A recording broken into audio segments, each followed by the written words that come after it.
Hi comic book fans, and welcome to another SundayComics.com video.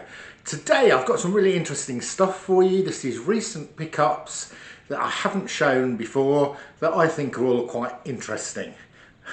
So QI. Okay, so first off, this is, I put a video out a month or so ago, a bit more than that, saying I was collecting Bob's Burgers. And my comic community mate Lyle up in Canada sent me a picture of a couple of Bob's Burgers available on Canadian eBay.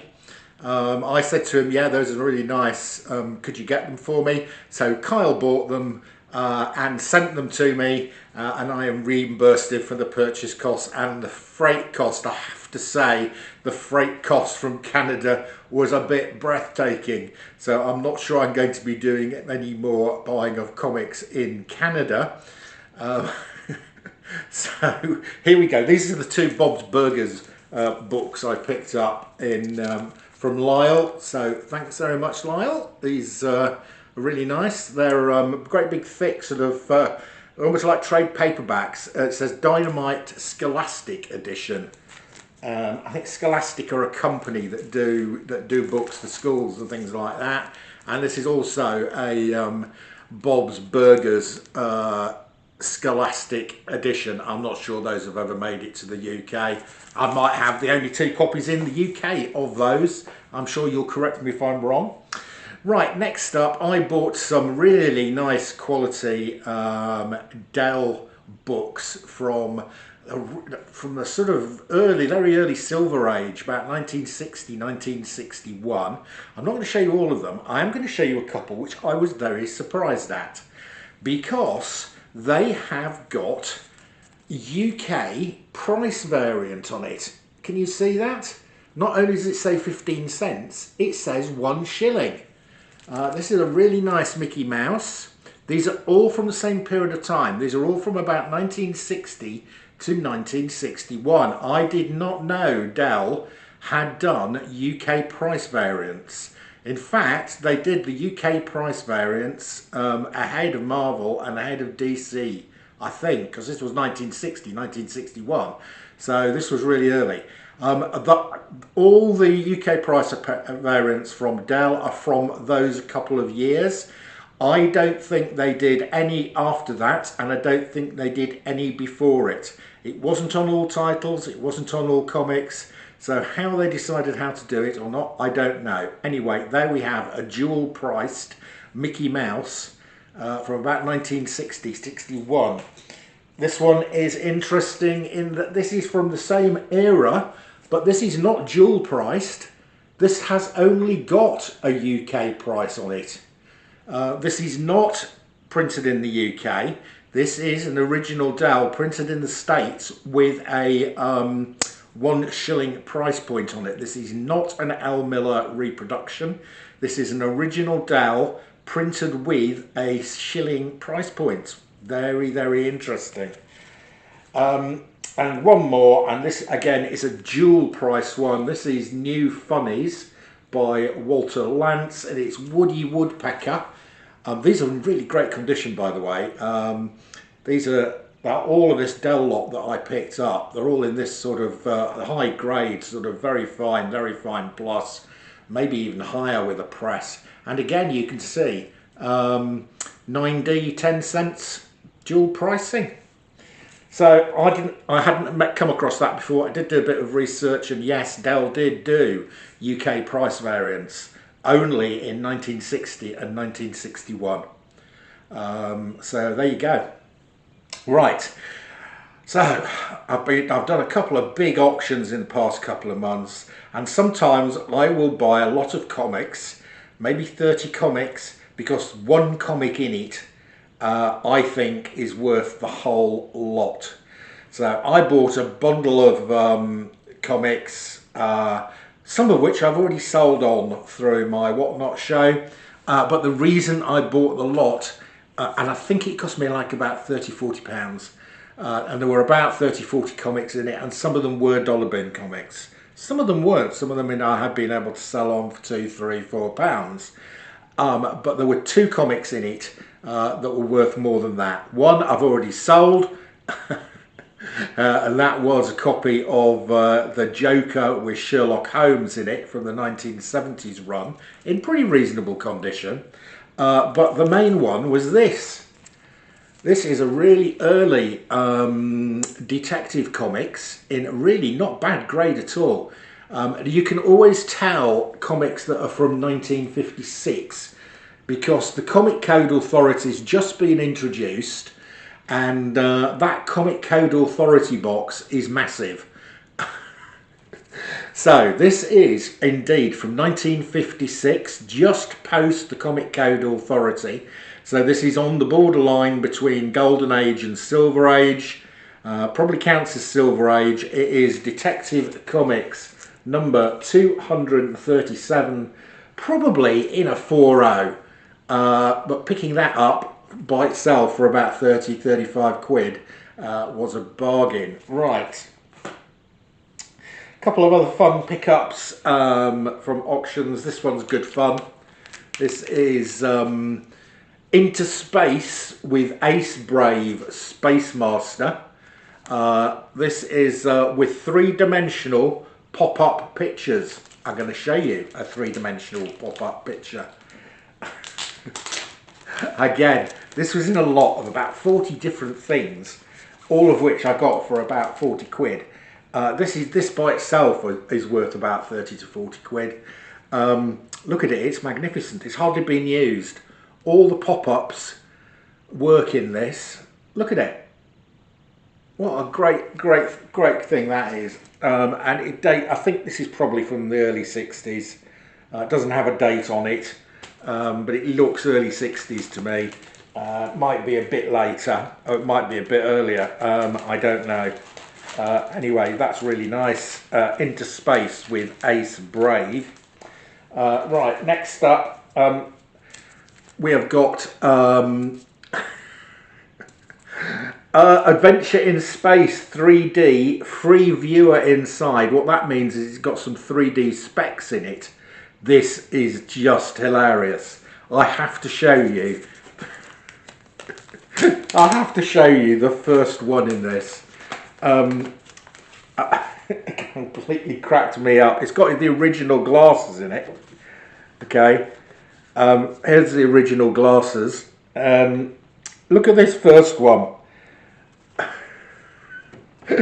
It says this is the space terminus, and it's basically got a hotel, a normal hotel, floating in space with some random space rockets. I mean, it's just hilariously bad. Hilariously bad. I don't know who put that together, but or whether they'd had any understanding of space at all. But they did understand how to produce 3D. Oh dear. Right. Okay, those are quite good fun. Next up, a couple of romance comics. Right, these are really nice. These look really great. We've got Love Diary number 4, and it is dual price. And it's not dual price, it says a shilling on it. Okay, so when I saw these, I thought, this is Al Miller reprint of something. And then this one as well, Love Diary number 6, also a shilling. Okay, these are not Al Miller. In fact, these are not UK. These are Australian reprints. This is an Australian shilling because the Australians use British currency. So if you see shillings and sixpence, things like that, it can be Australia as well as the UK. But those are in really nice condition, dating from the 1950s. Love Diary. Right, next up, we've got some really rare British comics. This one is quite a well-known one. This is Atomic Comic number 1 from 1946. Okay, I have to tell you, I have got the complete run of Atomic Comic. because it only ever ran for one issue. There you go, that is the one issue of Atomic comic from 1946. Now, of course, in 1946, we were only a year or two after the end of the World War II, where we had the atomic bomb destroying Hiroshima, helping to bring an end to the Second World War. So whether they just decided Atomic comic was not a very pleasant name for a comic or not, I don't know. But it only lasted one issue. This is interesting as well in that there is a variant cover. Yes, it is not a variant cover by J. Scott Campbell or Nathan Zerdy. The variant cover, instead of being green, is purple. Now, whether that was intentional or not, or the printer just got the wrong colour, I don't know. But if I do see a purple one, I will pick it up. Rare British comic. Right, I haven't had a chance to investigate a lot of these, but here's some more. This is issue number 2 of Star Flash comic, 3D. I haven't investigated this one, so I suspect this is a similar time, probably 1940s, maybe early 50s, or could be late 40s. Atomic Adventures, Volume 6, number 1. Look at the look at the text on this. It's like somebody's handwritten it in. Yeah, there we go. Comic Adventures, Volume 6, and these are in really good shape. I mean, these comics are approaching 100 years old. Jolly Western.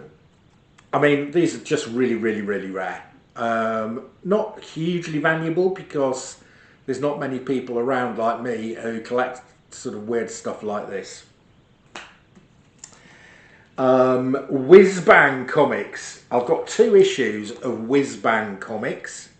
I've got to put them in the same holder. Don't know anything about Whiz Bang Comics. 4D. Now then, I have done some research into these next ones. They are very interesting. Okay, here we go. I'm going to show you one of these. That is Comics on Parade, issue 3. Okay, and if you look at the cover, it's 15 cents. So to all intents and purposes, that looks like an American comic. And indeed, there is an American comic series called Comics on Parade. However, this is not an American comic. This is a very early Al Miller and Son reprint. So Al Miller reprinted Comics on Parade between 1941 and 1943. There were a total of about 11 issues, I think. This is actually the first issue of Comics on Parade by Al Miller, because issues 1 and 2 were actually called Tip Top Comics, and then he changed the title to Comics on Parade. So there you go, and I've got 3 of these. That's the first one. That was number 3. This one, I have been able to find out the issue number because it's on the Grand Comics database, and that is issue 11 of Comics on Parade from Al Miller and Son, probably in about 1942, 1943. What's interesting is I've looked at the Comics on Parade produced in the US, and I can't see any of these with the same covers as these, which is unusual because these just look like straight reprints with nothing having been done to the cover. And then last one, this is, I don't know which issue number this is. I can't find anything saying which issue it is in the comic. And unfortunately, the Grand Comic database does not have this one, does not have a picture of this one or listed, so I don't know which issue that is. So anybody out there who knows what issue number that is, I will be delighted to know. Right, here is another curiosity. This is Wonder Man, comic issue. It's issue number 4. It's a British comic. I think again from the early 1940s. Now it is got the name Mick. I don't know if you can see that. It says Mick there. Yeah.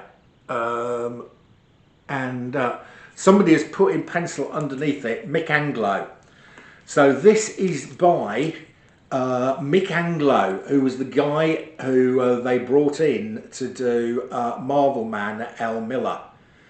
And it was Mick who ended up owning the Marvel Man title. Now, Wonder Man, I think early 1940s, even if it's late 1940s, Mick is using the name Wonder Man way before anybody else. So I wonder whether Mick and his family have got on estate, have got a claim on the name Wonder Man. Probably went out of date if he did, but anyway, quite interesting. Right, finally, this great big volume here. This is a bound volume of comics. Okay, it is, and it tells you on the spine what it is. Hello. It is. Let's get this right. But there it is. Hotspur comic or Boys Magazine, 1936, June to December.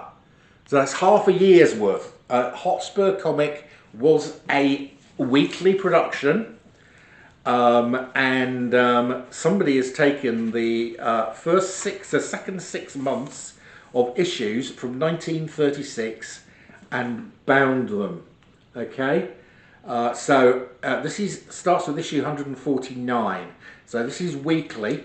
So that tells us this is about the year 3 of 3 years worth of Hotspur. So Hotspur probably started in about 1933 by that calculation. But look at the condition of this comic. In fact, look at it. It is absolute mint from 1936. That comic is nearly 90 years old and it is in absolute pristine condition. I can only assume somebody got these bound almost immediately. These were probably bound in 1937. I mean, they are so clean, they've never been handled, they've never been, I mean, another one here. So you get 26 issues. So there's 26 issues of the Hotspur in there. Let's find another random cover. Lots of schoolboy stories. You know, here we go. Typical stuff. Our gingers at college.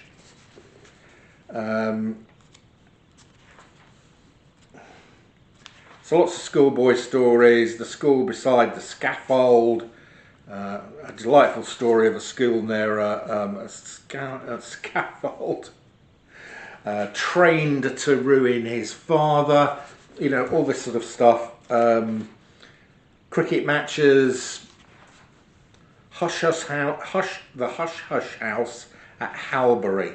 We got an advert for Wrigley's chewing gum from 1936. And look, just look at the quality of these covers. That is amazing. Absolutely stunning. That is archival quality stuff.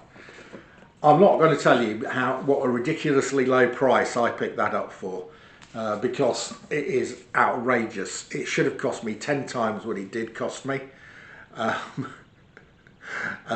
What an absolute cracker. Love that. Okay guys, that is it for this little video. That is your lot. See ya again soon.